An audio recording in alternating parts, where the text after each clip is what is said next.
Hi, welcome to another edition of Shakespeare TV. We've had a lot of questions relating to pellet waggler fishing on commercials, and you join us here today at Packington Sommers. It's a fantastic commercial situated between Coventry and Birmingham. So we're going to have a go at answering those questions and also give you some tips relating to this devastating method, the pellet waggler.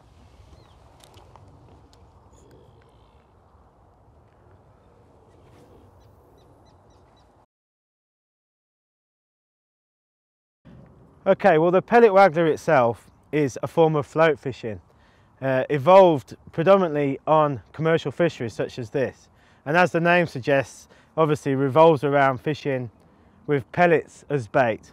Now, pellets are such a devastating bait on commercials, predominantly because the fish are bred on them, they're grown on them, so it's a natural bait for the fish. So the waggler itself, the pellet waggler, is normally quite a thick float compared to what you'd use normally on a natural venue. Thick in diameter, and it's also got a good capacity, because basically you're going to be fishing the float past the pole line. If you were going to be fishing the pellet closer and you'd be using a pole, but when you can't, if you may be limited by the length of the pole, or you've got to get further out to fish to a far bank feature such as this island, that's where the pellet waggler becomes so devastating.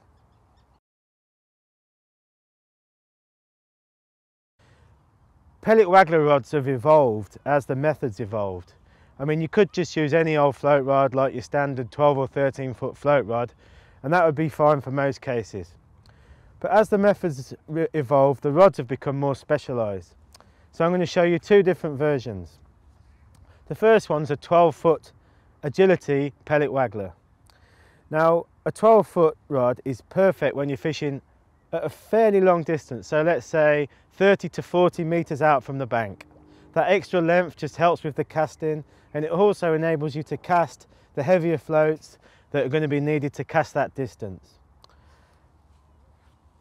Most pellet waggler rods now are two-piece, as are most commercial rods, and that's a great advantage in terms of being able to leave the rod and reel with the rig assembled in a rod sleeve or in a hard case, so that the rod and the rig is ready to fish at the drop of a hat. I've also set up today an 11 foot pellet waggler. In this case, this is an Agility EXP, and when you don't need to cast the distance, so when you're talking perhaps between 10 and 30 metres, an 11 foot pellet waggler comes into its own. That's a bit different to a standard float rod, obviously, in that it's a shorter length, and this really helps with the repeated casting. The shorter length, the lighter rod, means that you don't suffer from fatigue with the constant casting, and also you don't need a long rod. You don't need that long rod to get you the distance. It also helps when you're playing the fish, because you'll find that the fish come up closer to the bank and you can net them far more efficiently. So if you're not fishing at a long distance, I'd recommend looking at an 11 foot rod such as this one. Moving on to the reels, I've actually set up two of the Agility reels, both in a 35 size, which absolutely match the rods perfectly, and you can notice that they're both a front and a rear drag design. And really, that's just down to personal preference. That's why we offer them in two different versions. Some people prefer a rear drag, some people prefer a front drag. A rear drag can be an advantage in that it's obviously easier to adjust, maybe if you're less experienced. The front drag scores over the rear drag, in my opinion, because of its compact nature, and also the fact that the drag with its front drag is more efficient and smooth. So that's just a bit of a difference on the two versions. The line I'm using is 4 pound Trilene XL. Now, 4 pound doesn't sound like a heavy line when you consider the weights that you can be catching on a pellet waggler, but unless I'm fishing for really big carp and catching big carp consistently, I find 4 pound line is more than adequate in terms of strength, and a good reliable reel line like this will also be robust, so it won't suffer from any breakages or wear during the session, and with it being that little bit thinner will enable you to cast the floats much smoother and more efficiently.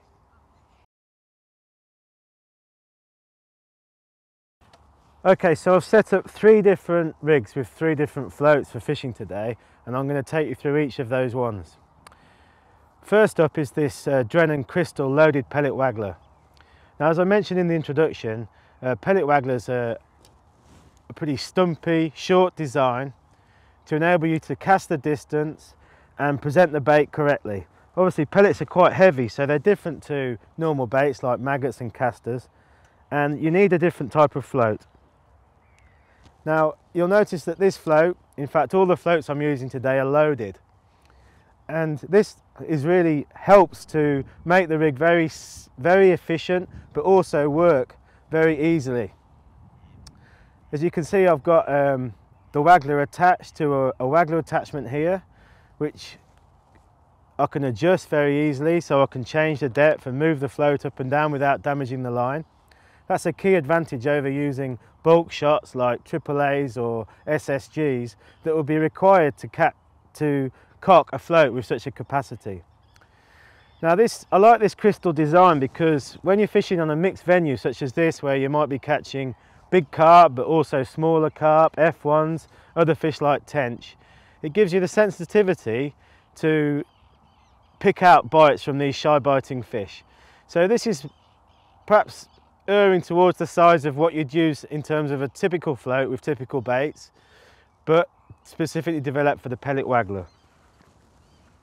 The next float I'm going to show you is this Garbolino design. Again, it's preloaded with this brass weight, and in this case it's adjustable, so you can remove and add washers to adjust the buoyancy of the float. Now these floats cast very accurately and they cast great distances, and they also have another key attribute in that when they land with a splash, and that's something that we need to think about when we're thinking about pellet waggler fishing. As we look at it in more detail, you'll see that that's a very important factor. So again, it's a good buoyant float that's going to get the pellet to where I want. And really all these pellet wagglers are so simple in terms of the rig. I don't have any shot on the line at all. I've just got a hook length with the hook, and then I've got that waggler attachment, so I can change the waggler and I can move the float to adjust the depth. The final rig I'm looking at is an interesting one that John Birchall, the fishery manager, has lent me. And this is really taking this idea of the float splashing into the water to another level. As you can see, the design of this float, it almost looks like a marker float or something that you'd use for pike fishing. But basically it's loaded again, so I can get the distance very easily, but the impact of the float creates a splash that actually mimics the splash of the pellets as they're hitting the water, so the fish actually become conditioned to come towards that splash. And obviously you've got the bait situated below the float, so that just enhances the effectiveness of the rig, and in many cases will actually create a self-hooking rig. So this additional weight in the capacity of the float will help to hook the fish, so you don't actually really need to strike in the normal way when you're float fishing. So that's quite a specialised rig, but the one can be absolutely devastating when you're fishing the pellet waggler. Okay, so let's look at the hook lengths. Now, as you can see, I've spent some time to pre-tie some hook lengths, basically to obviously be more efficient in a match situation, but also it helps me to be able to present the bait or different baits in different ways.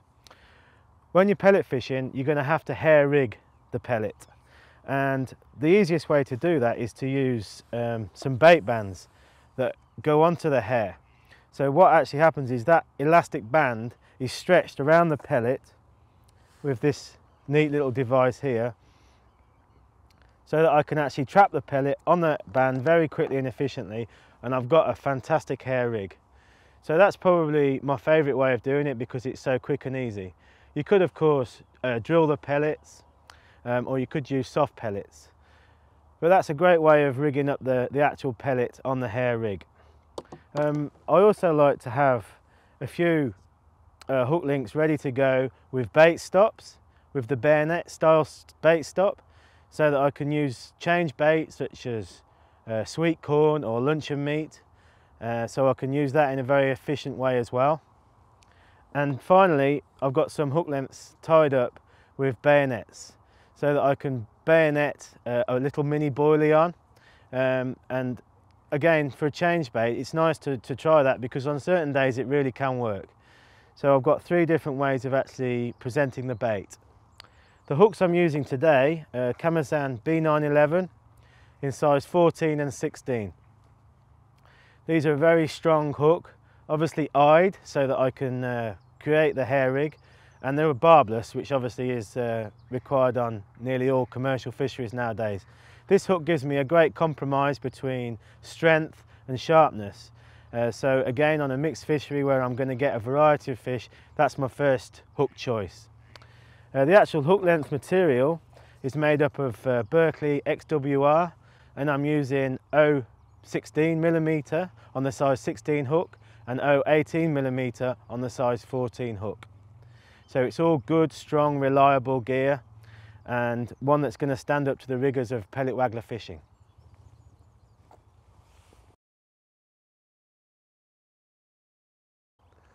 So there's obviously a huge variety of pellets available. When you're fishing the pellet waggler, you've got to consider that you've got to get the pellets out that you feed in to the area that you need to fish very efficiently. And that can help dictate the size of the pellet that you're going to use. Obviously a bigger pellet, such as an 8mm or a 10mm, is going to fire further than the smaller pellets. Another important consideration to think about is the type of fish that you're going to be fishing for in terms of the size. If you're going to be targeting bigger carp or trying to selectively target bigger carp, then the bigger pellets like the 8 and 10mm or even the 14mm would be what you're feeding and also putting on the hook. On venues like this where you've got a variety of different species, I quite like to feed a 6mm pellet and either fish a 6mm pellet on the hook, on the hair rather, or a bigger 8mm pellet to see if I can focus and target on some bigger fish. Another consideration to think about is the fishery rules.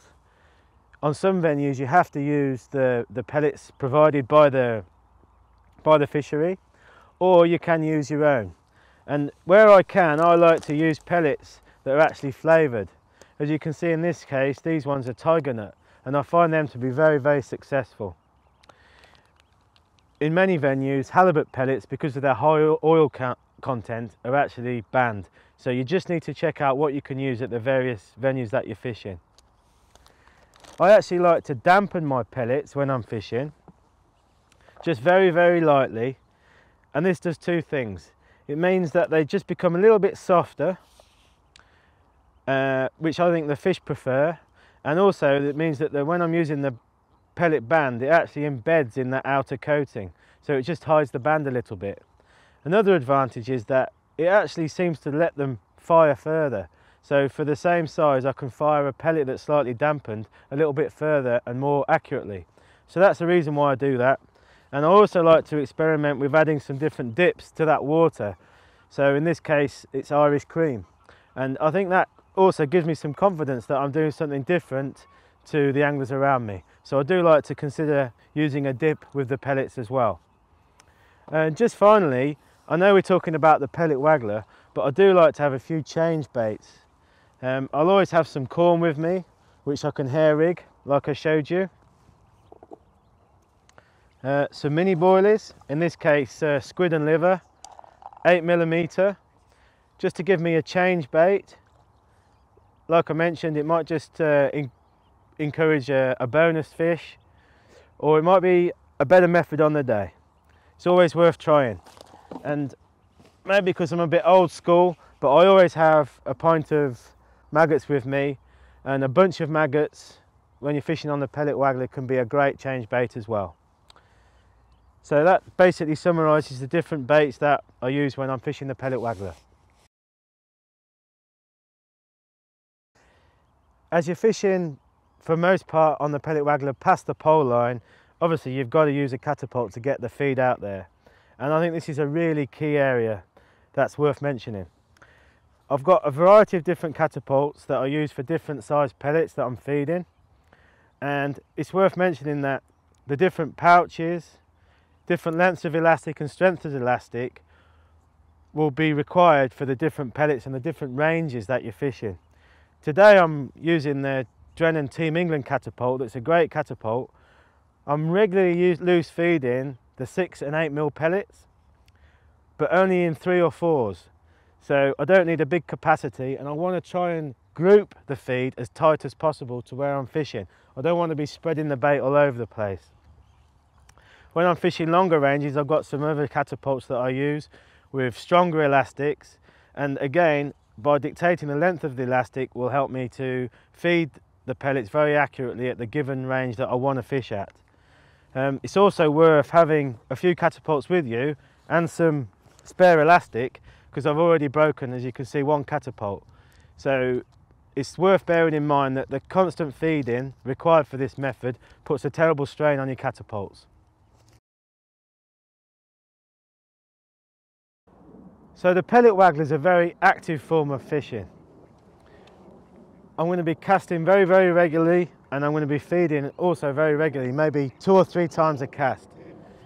Initially, I'm going to start off by catapulting 3 or 4 8mm pellets, and I've selected an area around about 1 metre from the far bank.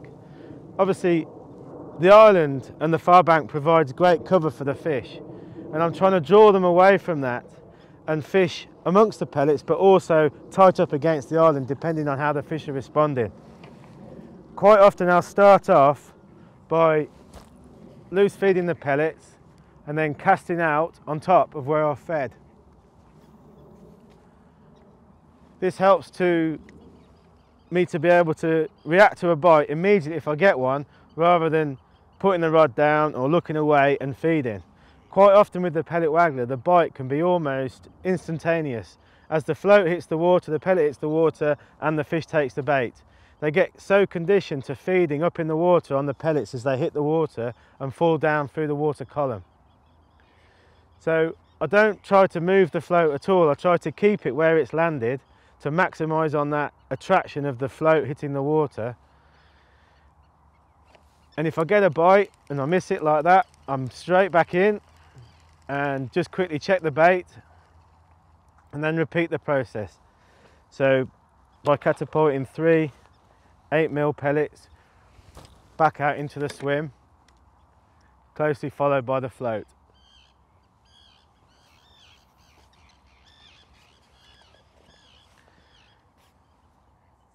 Now I've got a general area that's established, and as I mentioned when I was talking about the catapults and the pellets, we want to try to keep that area as tight as possible, and that's difficult when the wind's gusting like on a day like today.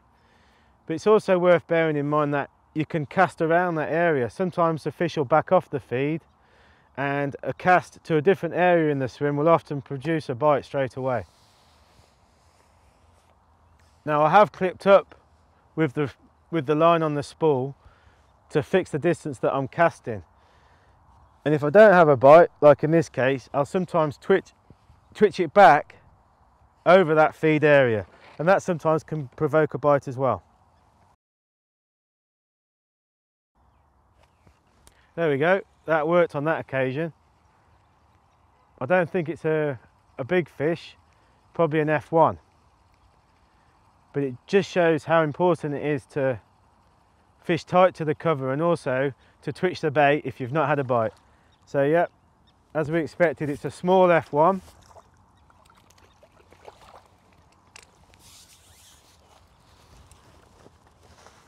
Great little fish, and here at Packington they really grow to some quite decent sizes, up to around about 4 pounds. So they're great weight builders. So again, just emphasising getting into a rhythm of feeding. Once I've caught a fish, I'll feed straight away. I've got to get another pellet mounted. But what we're trying to do is obviously attract the fish to the area where we're fishing, but also get them competing for the bait. So I don't want to be firing out mountains of bait. I just want to be feeding little and often, and hopefully getting a good rhythm of feeding, casting and hooking the fish.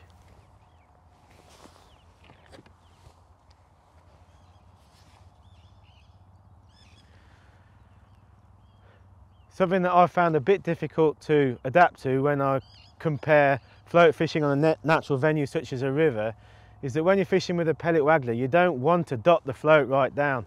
Obviously, when you're fishing with maggots and lighter baits, you need to get the maximum sensitivity out of the float. But with the pellet, like I mentioned, some of the floats actually almost are self-hooking. So the weight of the float and the fact that it's not dotted down will actually help to enhance the self-hooking of the rig.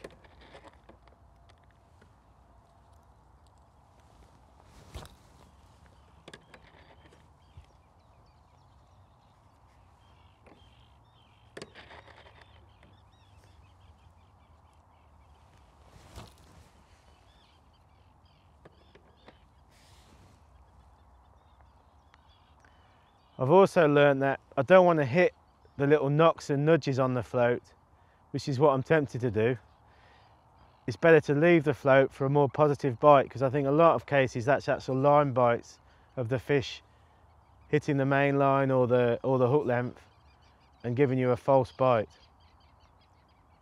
In some cases the bites can be really positive and you can see the line just shoot away and the fish has hooked itself. There we go. I think this is another F1, but a bit bigger than the last one.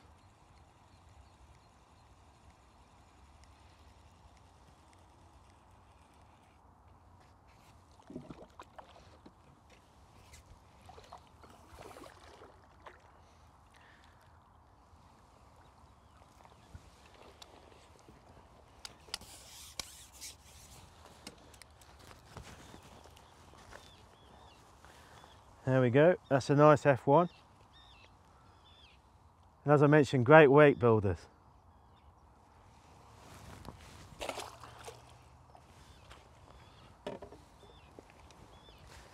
So repeat the process, 3 or 4 pellets. And then get the float in amongst them as quickly as possible.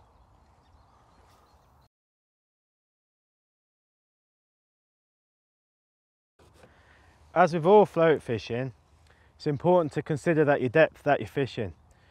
The maximum depth over by the islands is around about 2 foot, and you need to be fishing any depth between that and maybe as shallow as 10 inches or even 6 inches. So with these quick change adapters, it's really easy to adjust the depth, and that can make the difference between missing bites and hooking fish. So it's really important to experiment with changing the depth that you're fishing.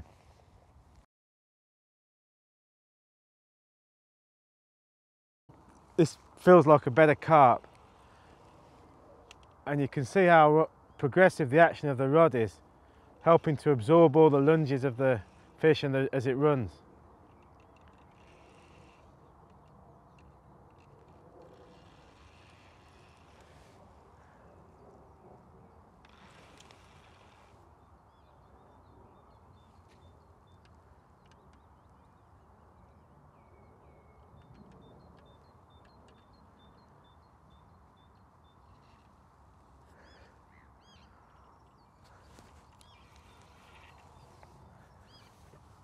I think it's a big tench.